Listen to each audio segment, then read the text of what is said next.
Bienvenidos en nombre de la editorial Proyecto de 2050 y del Centro de Estudios de Culturas Africanas, CECA. Les damos la más cordial bienvenida a la presentación del libro Desnudando la piel de África, el origen de la magia africana, del autor Francisco Mariano Pérez. Agradecemos especialmente a la maestra Carla Rodríguez Álvarez, cofundadora y representante legal del Centro de Estudios de las Culturas Africanas, ya que sin ella este evento no habría sido posible. Sin más, me permita presentarles el presidio. Su servidora Irma Gutiérrez Alfaro, directora general de Editorial Proyecto de 2050. El autor, maestro Francisco Mariano Pérez. El doctor Jean Bosco Casovi, profesor del Centro de Estudios de Asia y África y del Colegio de México. La doctora Alejandra Sotomayor Sandoval, historiadora especializada en historia demográfica y estudios de género en México. Y al maestro Juan Pablo Gómez, comisionado regidor en la Comisión de Cultura del Ayuntamiento de San Pedro Tlaquepaque y presidente y fundador de SEMA. Ahora, sin más, le damos la palabra al doctor Jean Bosco. Adelante, doctor. Buenos días a todas y todos. Y es un gusto estar aquí presentando este libro. Y agradezco la invitación de mi hermano aquí, Mariano, y también la presencia de todas y todos ustedes. Bueno, no tenemos mucho tiempo, ya nos han avisado aquí que sí, hay que respetar bien el tiempo, y más que nada lo que yo traigo aquí para compartir sobre el libro va a ser como una plática, no una conferencia magistral o nada que ver. Primero, la importancia de este libro, ¿no? En México, y donde está como bastante invisibilizada la identidad afromexicana o afrodescendiente, ¿no? Siempre se piensa que aquí no hay negros. Sí, aquí llegaron muchísimos africanos en la época colonial, ¿no? México, con el puerto de Campeche, era uno de los lugares que recibían a muchos africanos o llamados negros. Bueno, hay que aclarar que en África no nos llamamos negros. Yo soy del Congo, soy de África, y ya vivo aquí en México hace rato. Y entonces esto, ¿no? Como ese libro para mí, hace parte, digamos, de todo ese proyecto de visibilizar lo africano en México. Pero lo hace ya, digamos, desde una perspectiva específica, que es las religiones, que yo pongo muchas comillas, las religiones de matriz africana en México. ¿Por qué le pongo comillas? Es porque, mire, en nuestras lenguas africanas, si alguien le pregúntale a alguien que habla algunas lenguas africanas, ¿cómo se dice religión en su lengua? Yo no sé cómo se dice religión en mi lengua étnica, Dembe, o en Swahili. Bueno, en Swahili sí tenemos una palabra que es dini. Dini, si está alguien aquí que habla árabe, y lo va a entender, porque dini es una palabra prestada, es árabe, en árabe significa como religión. Pero en otras lenguas africanas, bueno, el Swahili tiene muchos préstamos del árabe, y de ahí, bueno, dini viene del árabe, pero en lenguas típicamente bantú, yo estaba pensando, ¿cómo se dice dini en Kibembe, o en Lingala, o no sé, en Fuliru? No hay. Esto me dice que esto de pensarlo primero, como pensar esas manifestaciones, esas prácticas como religiones desde África, yo le pongo siempre comillas, como religiones, porque no hay esa palabra religión, ¿sí? Y entonces en esa visibilización también hay como un anuncio, que yo lo veo así, un anuncio y una denuncia, ¿sí? Se anuncia, digamos, que eso existe, cómo se hace en África, cómo llegó acá, y al mismo tiempo se hace una denuncia de las tergiversaciones de esas prácticas religiosas o espirituales aquí en las Américas, ¿no? Y lo malo es que también se tergiversa hacia luego digamos, lo malo, o como hacia los delitos, la delincuencia, ¿no? Eso lo vamos a encontrar también en el libro. Mire, en África,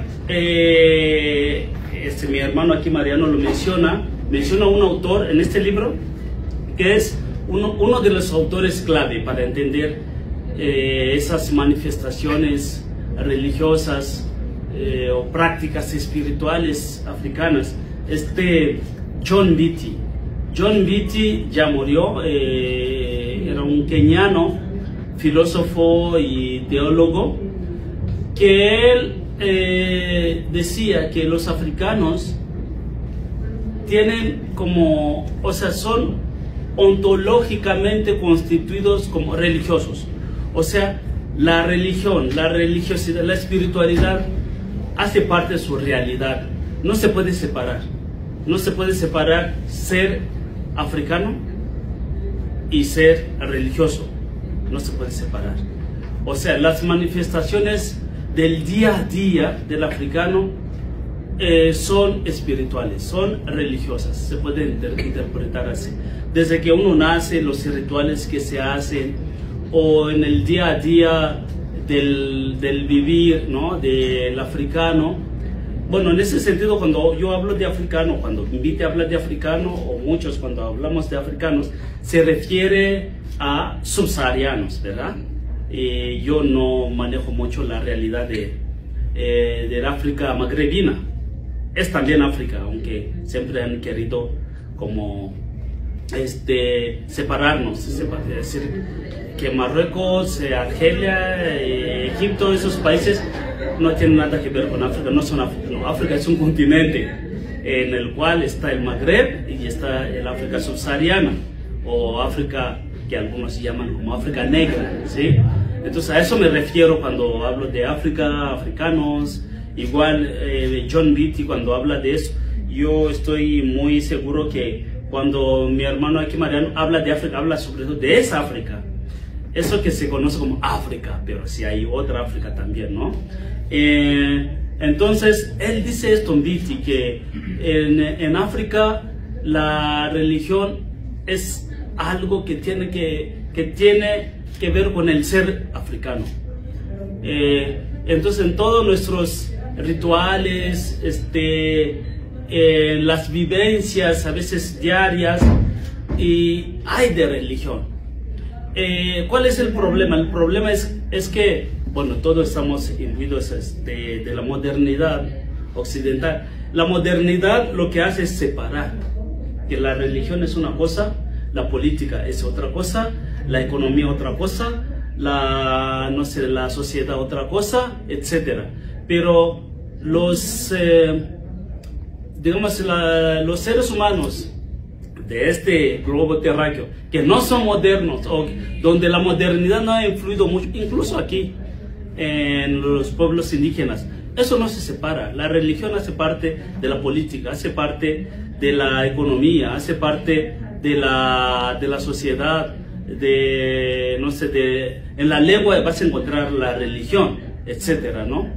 Y entonces, otra cosa que yo quería subrayar aquí es esa, no sé, yo lo llamo como lo pragmático de esas religiones africanas, que aquí se tergiversa, porque en África, cuando se hace algún ritual, algún culto. No es así como, no es como en las religiones monoteístas, ¿no? O abrahámicas, de todo cada domingo hay misa, o cada viernes hay el gran rezo de los musulmanes, o los judíos cada sábado tienen que hacer su Shabbat, ¿no? O Shabbat. No, en África era, o sea, se hacía ritual, se practicaba esas religiones cuando se necesitaba. Por ejemplo, bueno, si hay sequía, hay mala pesca, o sea, hay algo concreto. Bueno, entonces vamos a hacer ritual para eso, o nació alguien, hay un evento. Cuando hay un evento se practicaba esto, ¿no? No es que cada domingo se debe practicar, no. Si no hay necesidad, entonces la gente sigue con su vida hasta que haya algún evento, ahí se practica. Eso es lo que yo conozco, lo que he visto en mi país, por ejemplo. Bueno, no sé en otros lugares. Y entonces, pero aquí eso se tergiversa porque ya creo que como se mezcla con también el cristianismo y todo, y ya hay esa idea de que sí hay que practicar muchas veces, aunque no haya evento luego. Y por último, sí, porque me falta un minuto, es lo que quiere decir que menciona mi hermano Mariano, es sobre la etnofilosofía. O sea, esas religiones tienen que ver con lo étnico, con lo que vive la gente, las tradiciones de la gente, ¿no?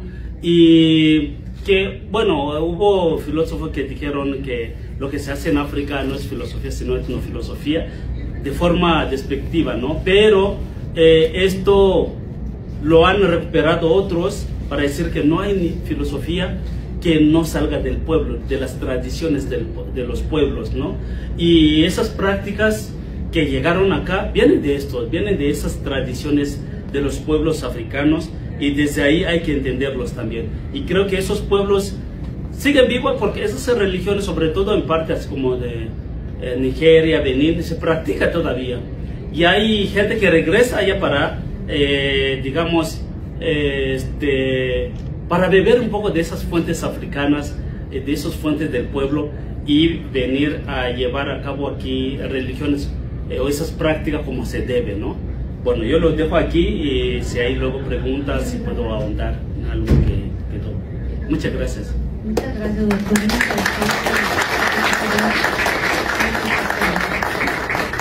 Ahora le damos la palabra a la doctora Alejandra Soto. Adelante, doctora. Gracias. Estamos haciendo un desastre. Bueno, pues muchas gracias, querido hermano. Muchas gracias por invitarme este día tan importante a la presentación, una de las muchas presentaciones de este libro, porque déjenme decirles que ha sido presentado en un montón de espacios, ha sido muy bien recibido y pues todos estamos muy contentos, la verdad, de tener la oportunidad de leerlo. Me gustaría señalar como muchas cosas antes de adentrarme a platicarles sobre el libro, porque bueno, yo siempre haré algo respecto al libro, para presumírselo, claro, porque estoy muy emocionada por él, ¿no?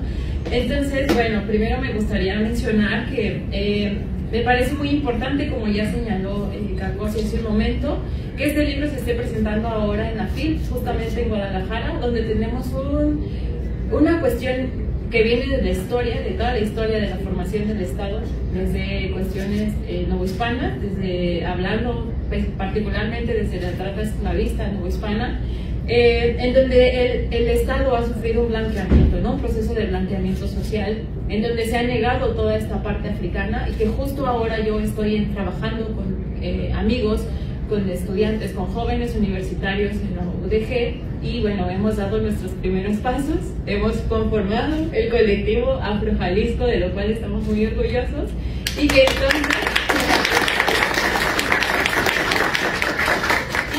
entonces pues esta presentación llega a caer perfecto, porque nos ha costado mucho trabajo y muchos chicos se han acercado a mí diciéndome, pero, o sea, identifico que tengo una genética africana, identifico que tengo un cabello chino, que tengo un tono de piel, que tengo particulares prácticas religiosas que ninguna otra familia parece tener, pero ¿cómo puedo yo decir que soy afrodescendiente, que soy afrojalisciense, que soy afromexicano, si no conozco? O el discurso histórico se ha encargado de decirme que éramos muy pocos y que desaparecimos por una cuestión de mestizaje, ¿no?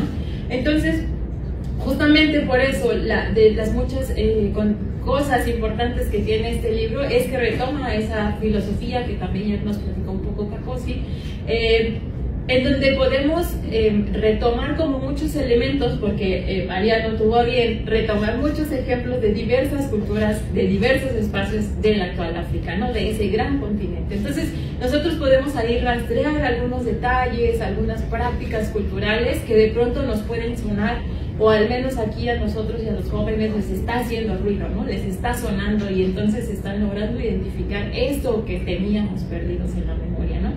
Y en ese mismo sentido me gustaría como retomar las últimas dos cuestiones que mencionó Kakosi sobre la etnofilosofía, que según algunos autores es lo que se hace en África, pero que ha sido muy importante para América Latina justamente ahora que estamos cerrando el decenio de los afrodescendientes y afrolatinoamericanos, ¿no? Porque estas filosofías están siendo retomadas desde la educación, y ahora hay una etnoeducación o educación cimarrona que está retomando todas las filosofías africanas para reivindicar los movimientos afrodescendientes en América Latina, ¿no? Y México no es la excepción. El colectivo que nos ha estado acompañando y que nos ha estado cobijando y dándonos tips y echándonos un montón de porras, que sería el colectivo Tembembe de Morelos, hace uso y retoma todas estas filosofías, ¿no? Particularmente el Ubuntu, en el que el doctor Kakosi es especialista y en el que bien el autor de este libro tuvo bien a mencionarlos, así que si quieren enterarse más, vayan por favor por su libro, porque aquí retoma cosas muy interesantes y empezamos como a adentrarnos en esto de la filosofía. El libro retoma cosas muy importantes sobre las bases del Ubuntu. No les digo que se van a volver expertos, ¿no? Habrá que completarlo con otras muchas bibliografías, pero aquí pueden aprender bastante, ¿no? Entonces, bueno, dicho eso, ahora sí, lo que he pensado o cómo yo he percibido este texto y la construcción del mismo, que me parece fabuloso. Y bueno, como lo podemos atinar desde la portada, el autor ha hecho en estas páginas una muy amplia, pero también sincrética, recorrido de todas las prácticas espirituales africanas, ¿no? Es un poco lo que les comentaba, hay como puntos muy interesantes, cuestiones muy relevantes que nosotros podemos ir echando ojo para empezar a adentrarnos en este mundo tan complejo que son las religiosidades y las prácticas espirituales africanas, ¿no?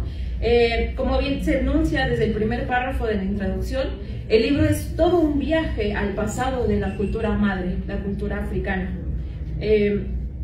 para revisitar la forma de reinterpretar nuestra realidad y el acercamiento a las formas principales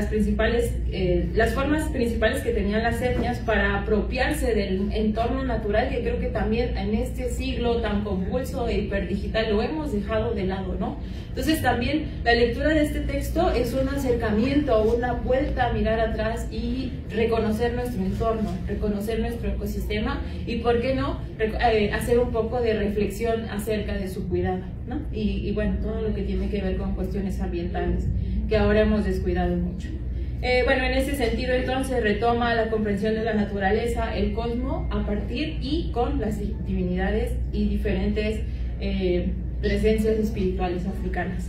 El libro está constituido de manera muy puntual en 5 capítulos que parecen recordar un cuerpo humano, ¿no? El primer capítulo podríamos pensarlo como la sangre que recorre ese cuerpo, que permite que siga caminando, avanzando, que se logre bombear a través de lo que sería como el segundo capítulo, que yo lo he identificado como el corazón. Porque justamente es en este capítulo en donde se aborda lo que tiene que ver con el origen del tambor y esas vibraciones que a día de hoy se están retomando mucho desde diferentes ámbitos de la salud y las terapias alternativas, porque se ha descubierto que el sonido y estas ondas Hertz producen beneficios a nivel salud, ¿no? Entonces, bueno, también si quieren adentrarse un poco en eso, adelante a leer el libro. Lo siguiente que yo logro identificar en este capitulado sería el cuerpo, ¿no? El cuerpo, en donde nos menciona el autor cómo los ritos de paso a los que están sujetos los individuos van a lograr despertar en el individuo mismo diversas como habilidades y facultades que serían que son de gran interés para la cuestión de la magia africana, ¿no? Porque el cuerpo mismo es magia, ¿no? Entonces, el último capítulo, bueno, los últimos dos capítulos, tendrían que ver con el movimiento de este cuerpo, ¿no? Las acciones que llevamos a cabo.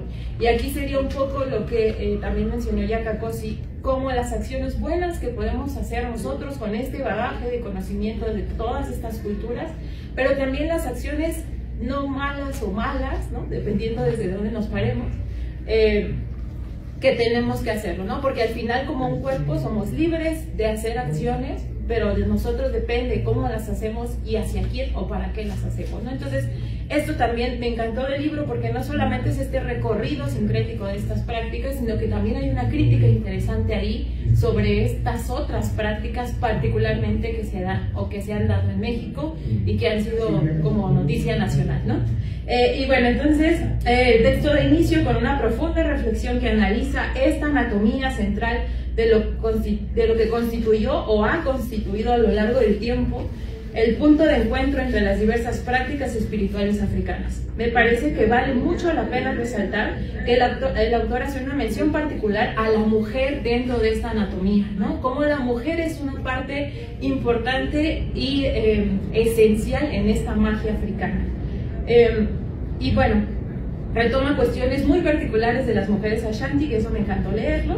Y finalmente mencionar que el hilo conductor de toda la narrativa que se plantea desde la primera página es justamente la cuestión de equilibrar la ciencia con la filosofía y las prácticas espirituales, que también me pareció un punto muy interesante del libro, ¿no? Entonces, pues nada, los invito a leerlos, los invito a estar pendientes también de las actividades de SECA, que son interesantes, y pues nada, muchas gracias.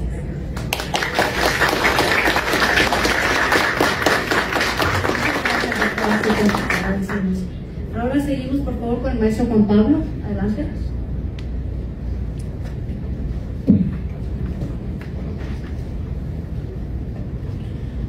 Antes que nada, quiero agradecer a todo el público que se dio cita el día de hoy, en especial a los jóvenes de Psicobarrio, a los jóvenes de Jóvenes Unidos por el Cambio de México, y a Marlon Nuño Pérez, becario de la Fundación Checo Pérez. También al maestro Francisco Mariano Pérez y a la maestra Carla por invitarme. Es un honor estar aquí, y como dijo la eternidad, seré breve.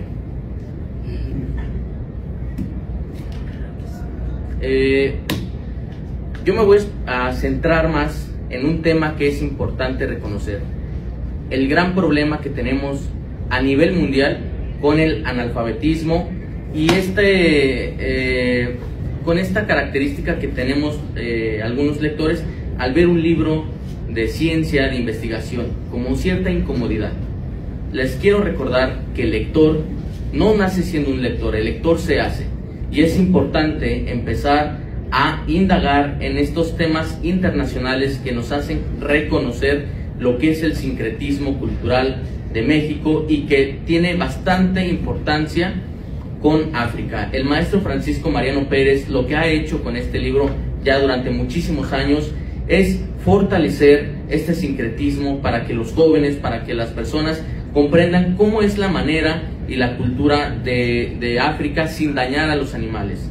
Ese es un tema de los más fundamentales que realiza este libro, y me interesaría dejarles el siguiente mensaje con los pocos minutos que tengo: que en México tenemos 5.8 millones de personas que son analfabetas y 2.5 que son alfabetizados, pero que solo leen por obligación y no por gusto, ¿sí?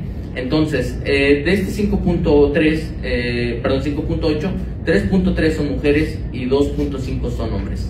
¿Cuál es la misión que tenemos? Empezar a leer. Y yo los invito a que no nos provoque incomodidad los libros de historia, que no nos provoque incomodidad los libros de investigación, porque son los que nos adhieren más a nuestra historia, nos adhieren más a quiénes somos y hacia dónde vamos. En este libro también van a descubrir lo que es la divinidad, la divinidad que nos engloba a lo que un mexicano puede llegar a ser a partir de las creencias que tenemos en México. La cultura en México no solo es una cultura, como se ha dicho en la secretaría de la maestra Claudia Curiel de Casa, que por cierto le mandamos un fuerte abrazo. En México hay 133 culturas y una de ellas es la afro descendiente que está aquí en México. No sé desde cuántos años, aquí todos los expertos nos estarán acompañando, explicando más a detalle de esta investigación, ¿sí? Entonces, enhorabuena, maestro Francisco. Aquí tenemos 3 versiones del libro de bolsillo. El segundo libro que SECA se dedicó a compartir de manera fraternal, y la nueva presentación que es en alta gama del maestro Francisco Mariano Pérez. Un fuerte aplauso para él, por favor.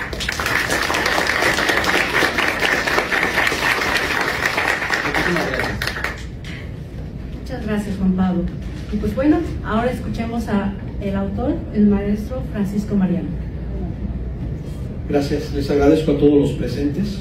En verdad, pensé en un momento que no iba a ser tan fuerte el llamado, porque me ha tocado encontrarme con que este libro, dependiendo en qué parte de la sociedad lo presente, es bien visto o bien satanizado, desafortunadamente.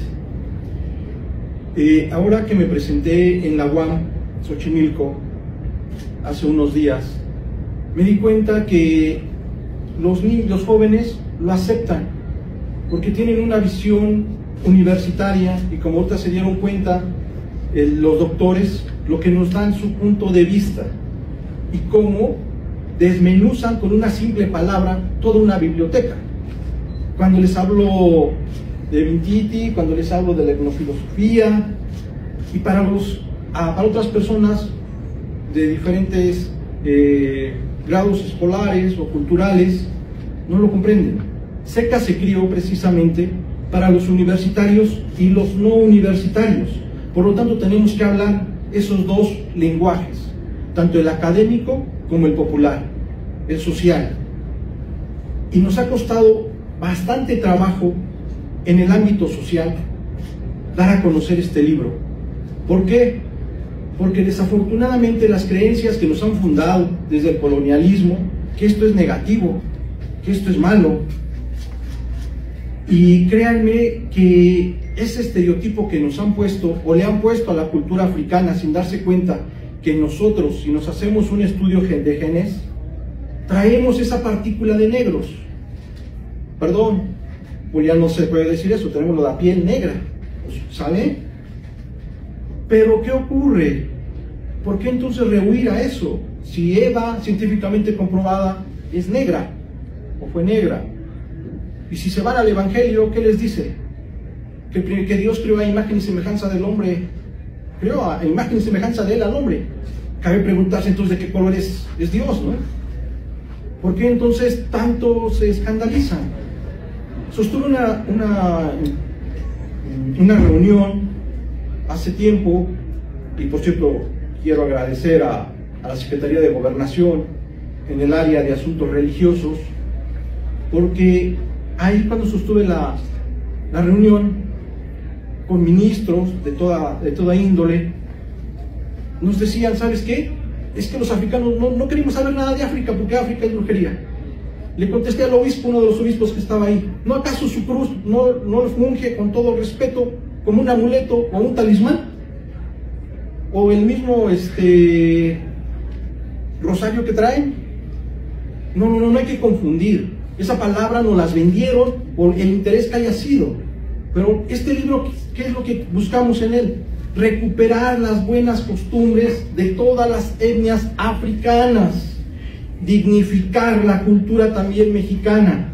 Desafortunadamente, estas prácticas nos han llevado, cuando llegaron aquí como esclavos a América, fue una forma de resistencia.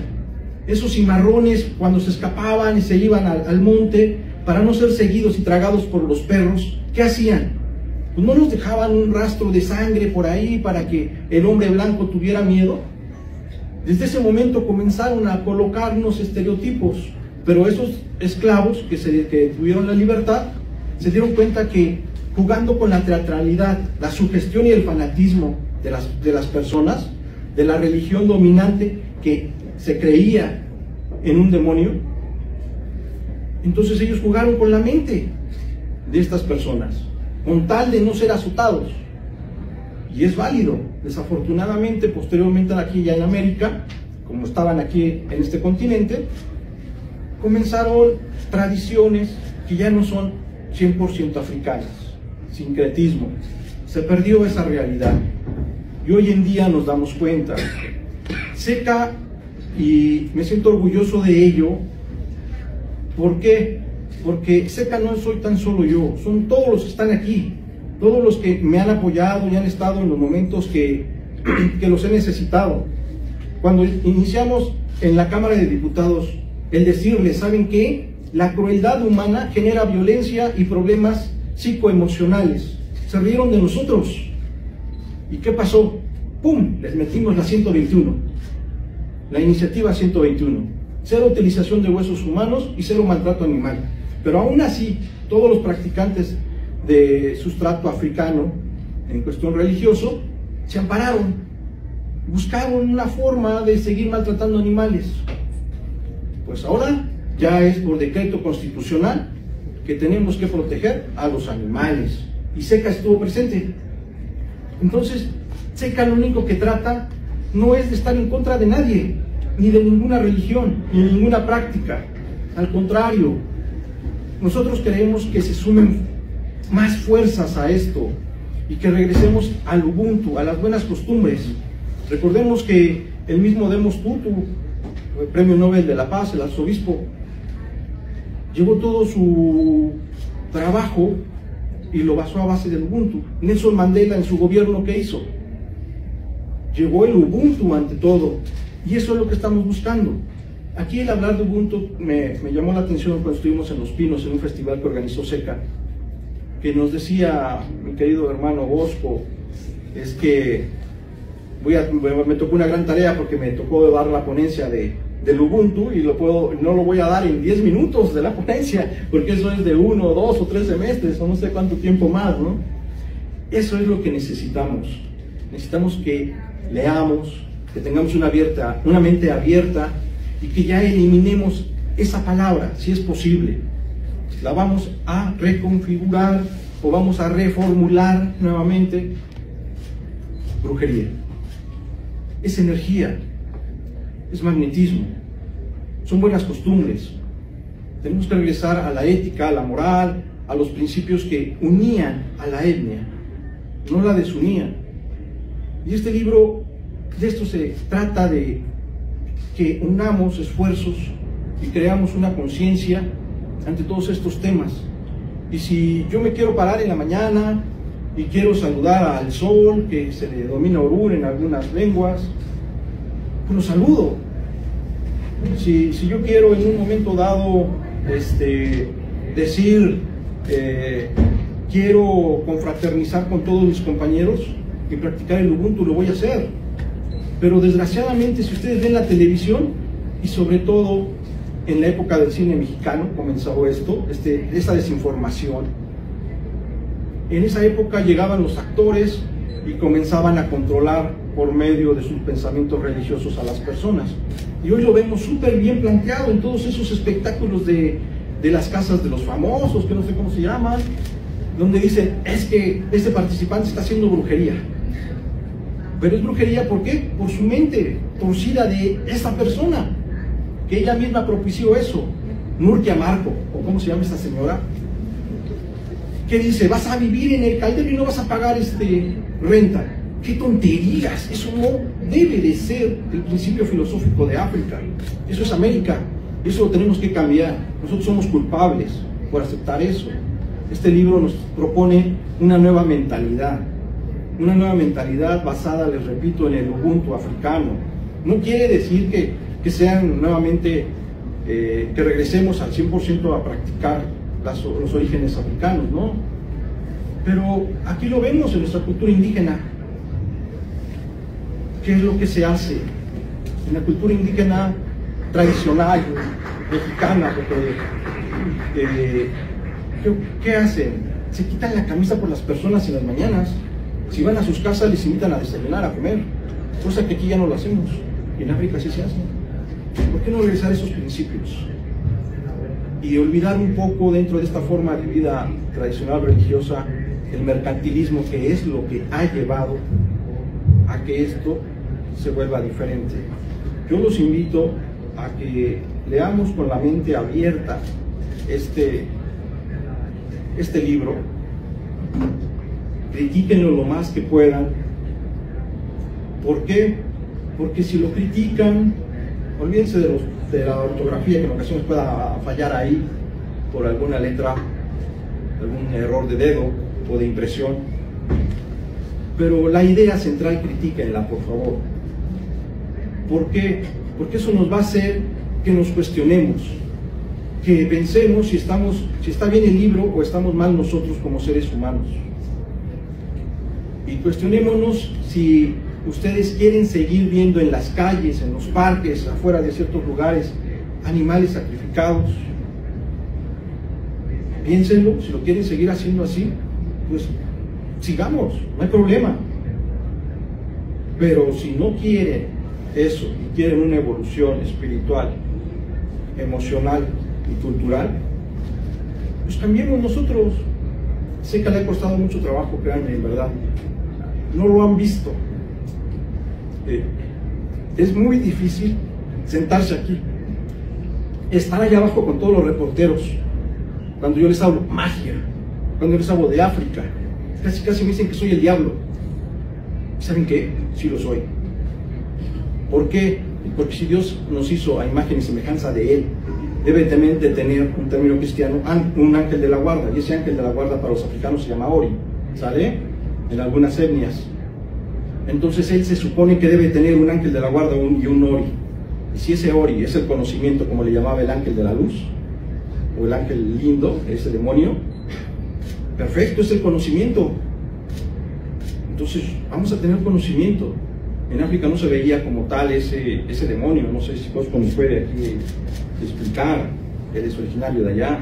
No existe ese demonio como tal en África, como lo existe en el judeocristianismo, que es el que nos vendieron. Y es el que no queremos que piensen que al menos estas prácticas que SECA está haciendo, que son demoníacas. Yo los invito a que eliminemos esa frase negativa. Y allí, hace poco estuvimos también en una reunión, la primera en Gobernación, la otra también, pero no, también con asuntos religiosos, pero tocando otros temas de inclusión. Y en esos temas de inclusión hace unos días les pedí a todos los obispos de todas las religiones que hay, que por favor me ayudaran asistiendo a SECA a una taza, a tomar un café, una plática, que se den cuenta que esto no es el demonio. El primero que dijo que no, los sacerdotes cristianos, ¿vale? El evangélico, pero al final me los gané sus voluntades. Y vamos a ponerle fecha, ya quedamos, nuestros amigos mormones ya quedaron, de que nos vamos a sentar todos en SECA y vamos a cambiar cada quien su mentalidad y vamos a respetar las creencias de cada quien y vamos a volvernos fraternales, vamos a buscar ese Ubuntu. No porque tú practiques una religión o porque tú practiques otra, vamos a ser enemigos. No, para nada, somos fraternos y eso es lo que trata SECA, de confraternizar con todos los seres humanos.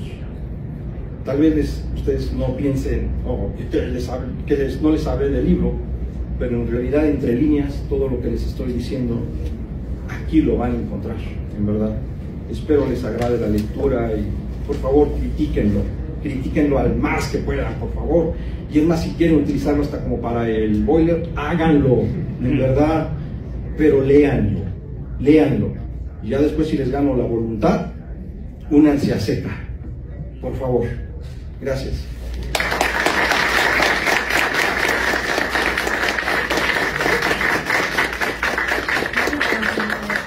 Muy interesante todo. Tenemos 10 minutos para comentarios, preguntas, respuestas. Adelante. ¿Algún comentario que alguien quiera hacer? Sí, adelante, el micrófono. Sí. para la doctora Alejandra Sotomayor. Quiero preguntarle, cuando habló de blanqueamiento, aquí en particular de Jalisco, como que yo ubicaba, pero es justamente donde me tiene que corregir, que la mayor, digamos, pues migración obligada en México era hacia las áreas costeras. Entonces estoy muy interesada en que me platique cómo sucedió, obviamente por esclavitud, pero aquí en Jalisco, si es tan amable.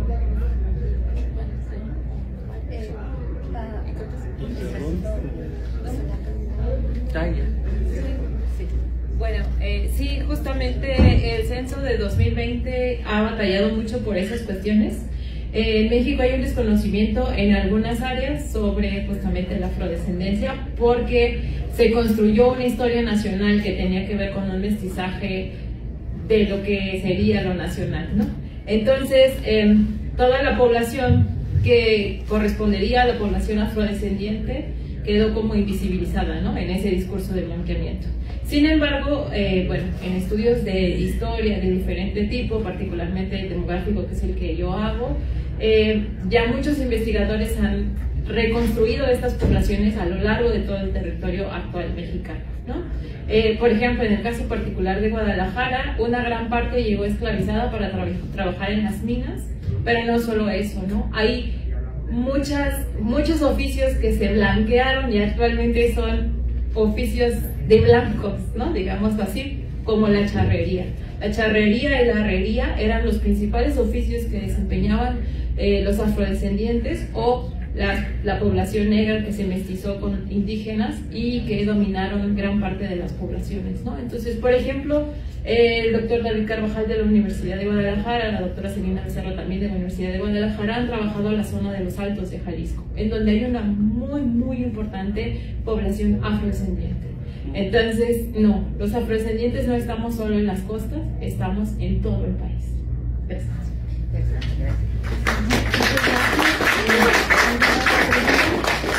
Adelante, por favor.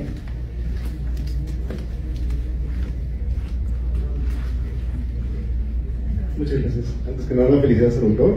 Este es un tema muy interesante, el conectarnos a la fraternidad, y me gustaría platicar al final con usted. Es clase interesante. De pie al orden de mi lado. Tengo una pregunta para el licenciado Juan Pablo.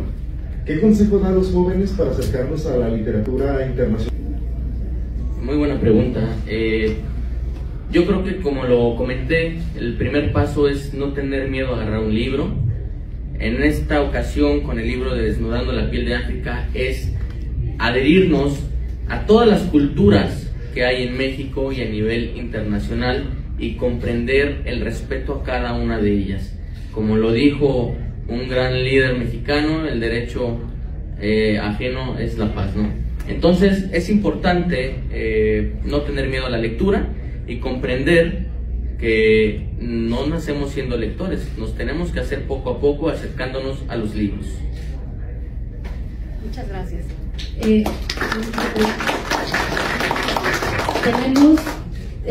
Tenemos 5 minutos. ¿Alguien quiere? Adelante, por favor. Bueno, yo quería hacer un comentario rápido por lo que dijo el hermano aquí, Mariano, sobre primero el demonio o el infierno, ¿no? En la concepción africana, no existía,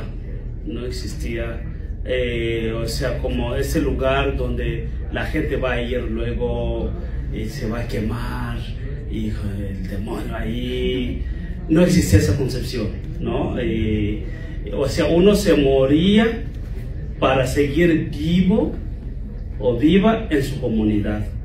Sí, porque uno se moría, se convertía en ancestro o ancestra, y la comunidad de los Bantu o de las personas está compuesta de los vivos muertos y aún no nacidos.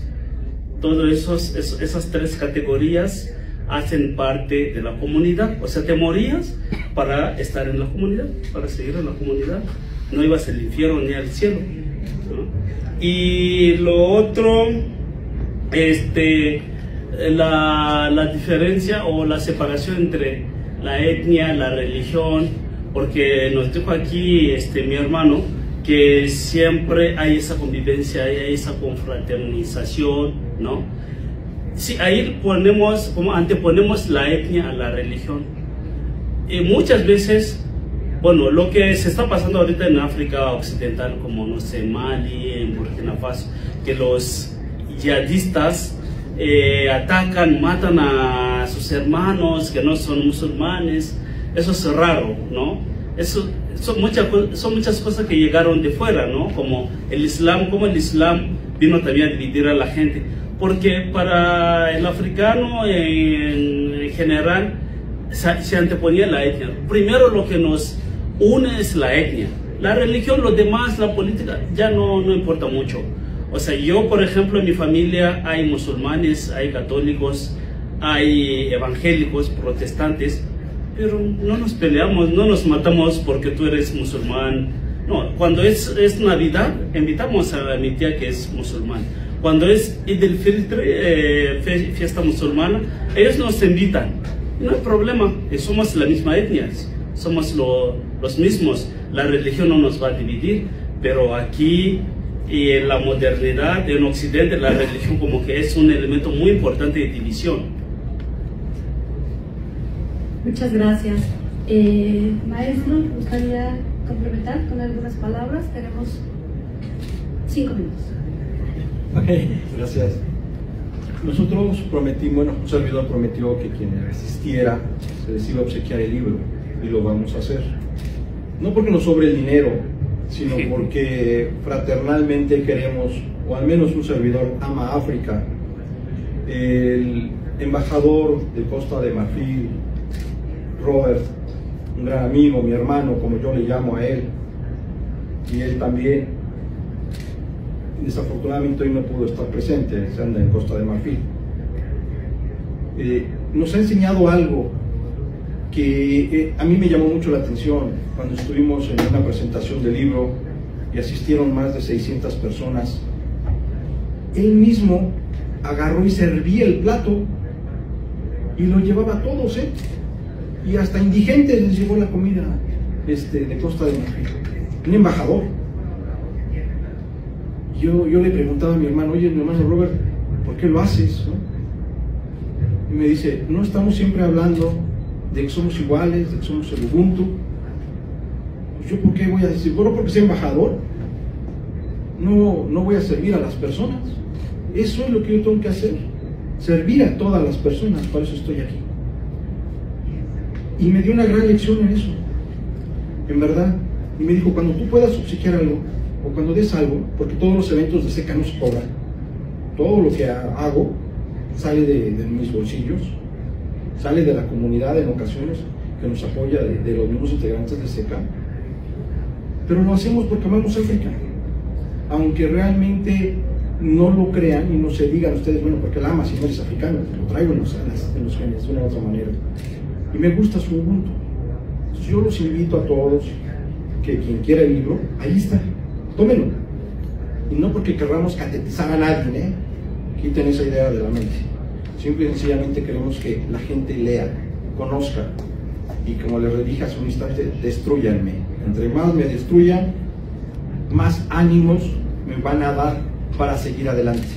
Amo esa, a lo mejor voy a hacer un comercial, pero cuando me siento triste, veo la última película de Rocky. En ese video que le dice al padre a su hijo. Y el mundo te va a golpear, y va a ser lo peor. Y no importa cuánto te golpee, lo importante es que te levantes y que sigas avanzando, avanzando, avanzando, y que no les digas que son culpables los demás. No, los demás no son culpables de lo tuyo. Tú eres el único culpable si no tienes la fuerza de voluntad y el corazón de salir adelante. Por eso SECA está donde está.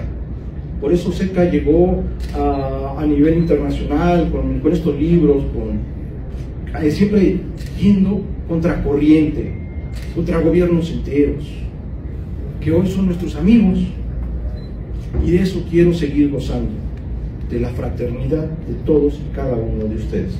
Tomen los libros, por favor, y sean felices.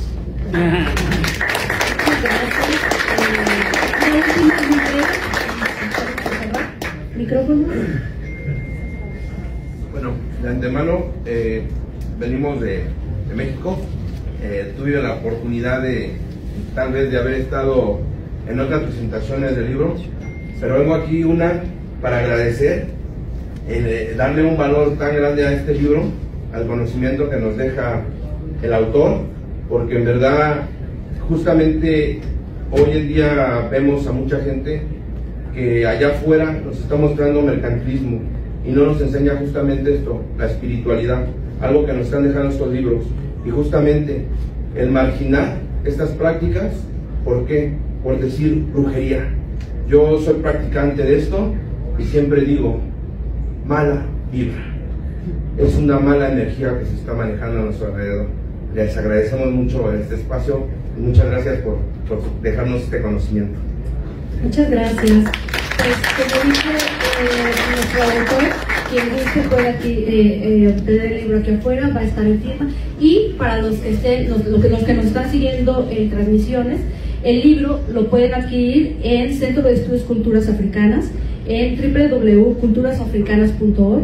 De verdad, los invito a que entren a esta página, vean todas las actividades que hace, pueden ver todas las publicaciones que tiene, y los invito a la presentación, a la firma del libro. Y muchas gracias a todos. Gracias por los que estuvieron en transmisión.